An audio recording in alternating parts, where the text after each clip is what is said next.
Buenos dias, bon dia, bonjour. Good afternoon to everyone. It's wonderful to be with all of our colleagues here today, and I'm especially grateful that we've been able to hold the OAS General Assembly in person for the first time since 2019. And I want to start by, again, thanking our hosts here in Peru for the wonderful hospitality, the wonderful organization. Since the last time we met in person, I think it's fair to say that our hemisphere has faced no shortage of challenges. No region in the world has been harder hit by the pandemic or its economic consequences. And then, just as we were beginning to recover, we ran into new headwinds, rising food and energy costs, which have been worsened by President Putin's unprovoked and unjustified war on Ukraine. What we've also experienced is that the consequences have fallen disproportionately on communities that have historically been marginalized or underserved. People of African descent and other racial and ethnic minorities, indigenous communities, women and girls, people with disabilities, LGBTQI plus people. The recent headwinds have been compounded by long-standing, pre-existing challenges across the region. A chronic lack of economic opportunity, an accelerating climate crisis, endemic corruption, all of which are driving people to leave their homes in unprecedented numbers, despite knowing the serious risks of the journey. Citizens across our hemisphere are looking to their governments, to us, to help address these problems, to create the conditions and give them the tools they need to actually improve their lives. So it's one of the greatest tests that our nations face, indeed, have faced since we came together in Lima to adopt the Inter-American Democratic Charter on that indelible September 11 day in 2001. We believe strongly that we can meet this test if we come together to close two gaps between what our democracies promise and what they deliver. First, we can address enduring inequities in access to opportunity, which have for too long prevented communities from reaching their full potential. This social compact has been at the heart of the OAS since its conception. Under President Biden's leadership, we are committed to partnering with countries across the region to deliver solutions to challenges affecting all of our people, challenges that no country can solve alone. In the Caribbean, where today 2/3 of the people are experiencing food insecurity, we're partnering with CARICOM to combat hunger and malnutrition, but also giving farmers the tools they need to boost productivity and adapt to the growing effects of climate change so that communities can actually feed their own people as well as others. Together with partners, we're working to meet the commitment we made at the Summit of the Americas in June to train and equip 500,000 local healthcare workers across the hemisphere so that more people can get the quality care that they need in their own communities. This initiative, in and of itself, can help revolutionize access to healthcare and the quality of healthcare. Through the efforts of Vice President Harris, we have raised $3.2 billion in investment commitments from more than 40 companies to promote broad-based economic opportunity in El Salvador and Guatemala and Honduras, from expanding access to rural broadband to helping create good-paying jobs in manufacturing to providing small, minority, and women-owned businesses with access to credit. Across these efforts and others, we focused on empowering communities that have experienced systematic marginalization over the years, because it's the right thing to do. Because when all communities have equal access to development, all of society benefits. And because more equal democracies tend to be more stable and secure partners. That's the spirit of the Lima Declaration, Together Against Inequality and Discrimination, that we will collectively adopt tomorrow. A few days ago in Colombia, I had the honor of formally committing the United States to be the first international accompanier of the ethnic chapter of the country's 2016 peace agreement. This is a visionary document because it recognizes that a lasting peace cannot be achieved without making strides toward greater equity, justice, and inclusion for the country's Afro-Colombian and indigenous communities who suffered disproportionately during the country's conflict. Advancing equity is also crucial to building durable democracy, not just in Colombia, but across our hemisphere, including the United States, where we have our own deep history of discrimination, which is still felt in our society.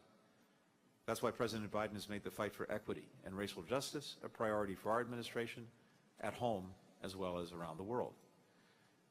I have to tell you, it's been one of my highest priorities at the State Department because we know that the incredible diversity of our country is one of our greatest strengths, including in our foreign policy. It makes us stronger. It makes us smarter. It makes us more creative. It gives us the plurality of voices and views and visions that are vital to our own democratic experiment and to being a better partner to fellow democracies across the hemisphere. I appointed the department's first Chief Diversity and Inclusion Officer to help drive progress toward a more diverse institution that actually looks like the country it represents.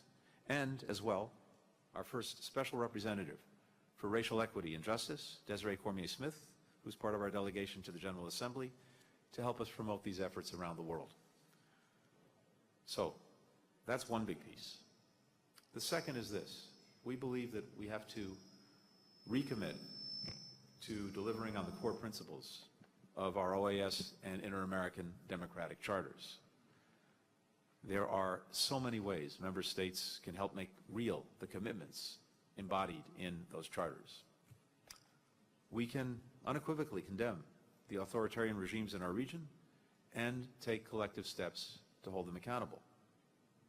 In Nicaragua, the Ortega-Murillo regime is shamelessly flouting virtually every principle of the OAS and democratic charters, arbitrarily locking up its political opponents, brutally cracking down on protesters, committing flagrant election fraud, attacking and imprisoning journalists and human rights defenders.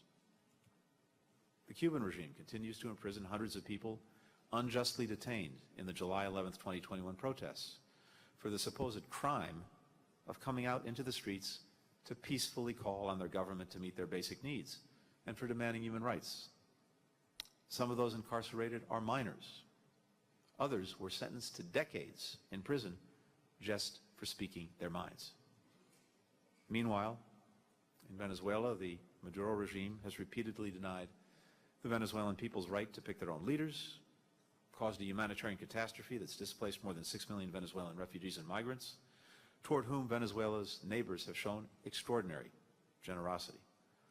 All OAS member states should be able to come together to support a negotiated solution that leads to free and fair elections in Venezuela in 2024.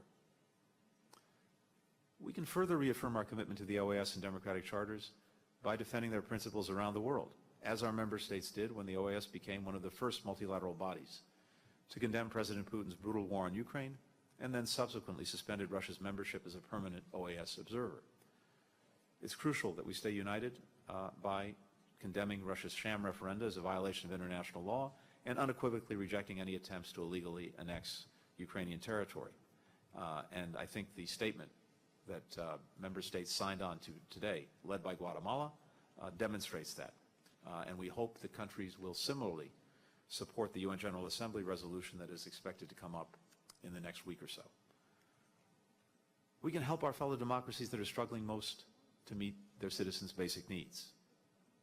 That's why we co-sponsored the resolution before this General Assembly on Haiti, which supports solutions driven by Haiti's government, political parties, civil society, diaspora, and private sector to address the country's deteriorating security situation, to restore its democratic institutions, to foster conditions so the Haitian people can finally realize their full potential.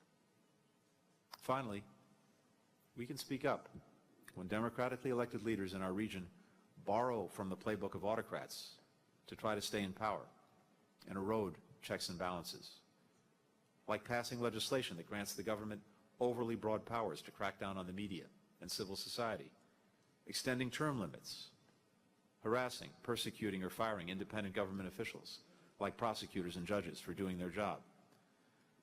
We're seeing more leaders taking these anti-democratic steps, often under the false justification that they enjoy popular support.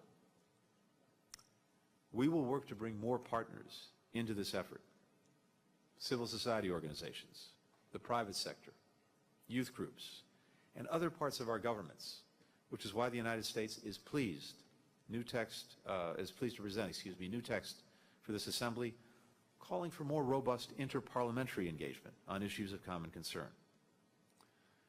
But I want to be very clear that this is not about picking sides between left and right or between liberal and conservative. It's about putting our shared commitment to democracy above loyalty to ideology or to party. It's about defending the rights and aspirations of people across our hemisphere. It's about standing up and giving meaning to the words that we all signed on to in the charters, and indeed in the United Nations Charter and the Universal Declaration of Human Rights. Ultimately, I'm confident that we will be able to meet this moment, because while citizens may not be satisfied with the way their democracies are working, most still think it's the best way to tackle the everyday problems they face and actually improve their lives in tangible ways.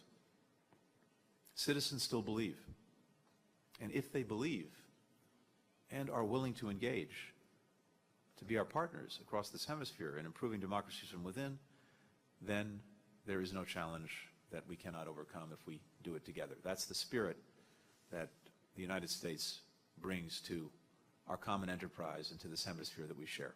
Thank you.